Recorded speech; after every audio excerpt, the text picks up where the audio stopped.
বিসমিল্লাহির রহমানির রহিম। একটি মাত্র ডিম দিয়েই তৈরি করা যাবে আজকের এই তুলতুলে নরম কেকগুলো, তাও আবার চায়ের কাপে। আটা অথবা ময়দা দিয়ে তৈরি করতে পারবেন এই কেকগুলো। আসসালামু আলাইকুম ওয়া রাহমাতুল্লাহি ওয়া বারাকাতু। Welcome back to my channel. আমি জান্নাত। আজকে শুরু করছি দারুণ একটা রেসিপি।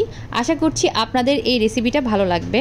আজকে আমি এই চায়ের কাপের সাহায্যেই মেজারমেন্ট করব এবং এই চায়ের কাপ দিয়েই কিন্তু কেকগুলো তৈরি করব।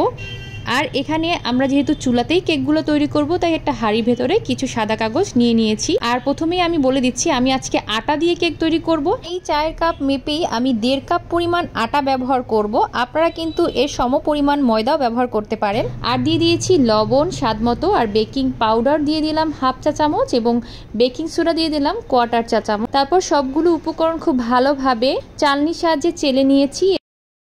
এতে করে কেকগুলো খুব সুন্দর হয়। তো বেশ কয়েকবার আমি এটাকে চেলে নিয়েছি, অফ ক্যামেরাতেও আমি কয়েকবার এটাকে চেলে নিয়েছি। অনেক সময় ময়দা থাকে না বাসায়। আজকেই দেখুন আমার বাসায় ময়দা নেই, তো আমি আটা দিয়েই আজকে কেক তৈরি করার জন্য নেমে পড়লাম। এভাবে কিন্তু আটা দিয়েও কেক তৈরি করা যায়, সেই চ্যালেঞ্জটাও নিয়েও আজকে হাজির হলাম। তারপর চলে যাচ্ছি মোল্ডের কাছে। যেহেতু আজকে চায়ের কাপে আমরা সেই কেকগুলো চুলাতেই বেক করব, তাই কাপগুলোতে একটু তেল মাখিয়ে আটা দিয়ে একটুখানি ডাস্ট করে নিচ্ছি। এতে করে কেকগুলো খুব সহজে মোল্ড আউট করা যাবে। অনেকেই কেক তৈরি করাটাকে ঝামেলা মনে করেন, তাদের জন্য আমি খুব সহজভাবে একটা টেকনিক অবলম্বন করছি। আমি একটা ব্লেন্ডার জারের ভেতরে একটা ডিম নিয়ে নিয়েছি। এই কাপেরই 4 ভাগের 1 ভাগ নিয়ে নিয়েছি সয়াবিন তেল, আর নিয়ে নিয়েছি চায়ের কাপের 1 কাপ চিনি, স্বাদ মতো লবণ। তারপর এর ভেতর অ্যাড করছি 1 কাপ পরিমাণ তরল দুধ। তারপর খুব ভালোভাবে 1 থেকে 2 মিনিটের মতন এটাকে ব্লেন্ড করে নিয়েছি। ব্যাস হয়ে গিয়েছে। এরপর এটাকে একটা মিক্সিং বলের ভেতরে ঢেলে নিলাম। আপনাদের হাতের কাছে যদি সময় না থাকে, তাহলে আপনারা এভাবে করে ব্লেন্ডার জারের ভেতরে খুব ভালোভাবে সবগুলো উপকরণ মিশিয়ে নিতে পারেন। এতে করে চিনির দানা দানা অবশিষ্ট থাকবে না। আর আপনাদের হাতের কাছে যদি ব্লেন্ডার জার না থাকে, তাহলে কাঁটা চামচের সাহায্যে খুব সহজে এভাবে ফেটিয়ে নিতে পারেন। তারপর যে শুকনো উপকরণগুলো ছিল সেগুলোকে আলতো হাতে এভাবে করে মিশিয়ে নিচ্ছি। বন্ধুরা, আপনারা দেখতে পাচ্ছেন। বন্ধুরা, আজকে চায়ের কাপেই এই কেকগুলো তৈরি করব, তাই চায়ের কাপের ভেতরে অল্প অল্প করে ব্যাটার দিয়ে দিচ্ছি। যেহেতু কেকগুলো ফুলে উঠবে, তাই কেকের ব্যাটার কিন্তু অর্ধেক পর্যন্তই দিতে হবে, এর থেকে বেশি দেওয়া যাবে না।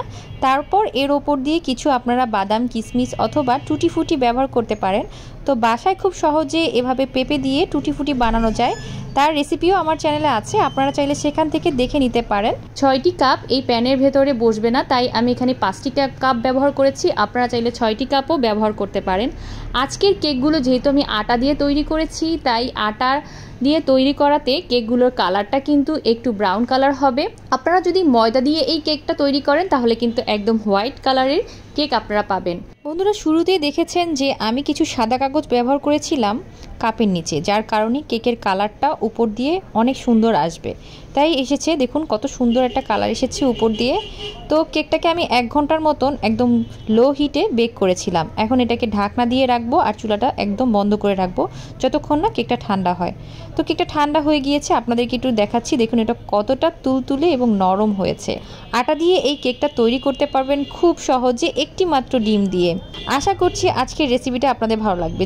যেহেতু আমরা কাপগুলোতে তেল এবং আটা ডাস্ট করে নিয়েছিলাম, যার কারণে খুব সহজে কেকগুলোকে মোল্ড আউট করে নেওয়া যাবে। আর কেকগুলো কতটা নরম হয়েছে তা আপনারা দেখলেই বুঝতে পারবেন। বন্ধুরা, দেখতে পাচ্ছেন কেকগুলো কতটা সুন্দর হয়েছে আর কতটা নরম হয়েছে। কেকের কালারটা এসেছে, দেখুন কত সুন্দর কালার।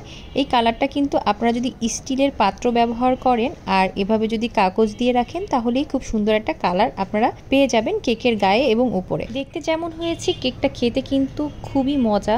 আপনারা খুব সহজেই এভাবে চায়ের কাপে একটা ডিম দিয়ে কেক তৈরি করতে পারবেন, তাও আবার চুলাতে। আপনাদের সামনে একটু কেটে শেয়ার করছি, দেখুন এর টেক্সচারটা কেমন হয়েছে। দেখেছেন কেকটা কত সুন্দর হয়েছে। তো এভাবে করে খুব সহজে আপনারা চায়ের সাথে এরকম কেক তৈরি করতে পারেন। আর বাচ্চারা বড়রা সবাই কিন্তু এই কেকটা লুটে পুটে খাবে। আর আমি কি বলবো, আমার এই ভিডিওটা কমপ্লিট করার আগেই আমার বাসায় যে ছোট্ট সোনামণিরা আছে, তারা কিন্তু এই কেকটা খাওয়া শুরু করে দিয়েছে। কেকগুলো খেতে এতটাই মজা। আপনারা বাসায় অবশ্যই তৈরি করবেন এবং কমেন্ট করে জানাবেন আমাকে যে কেমন হয়েছিল। আজকের ভিডিওটা যদি একটু ভালো লাগে, তাহলে অবশ্যই একটা লাইক দেবেন। এবং যাওয়ার আগে ছোট্ট রিকোয়েস্ট করব, যারা এখনও আমার চ্যানেলটি সাবস্ক্রাইব করেননি, প্লিজ সাবস্ক্রাইব মাই চ্যানেল।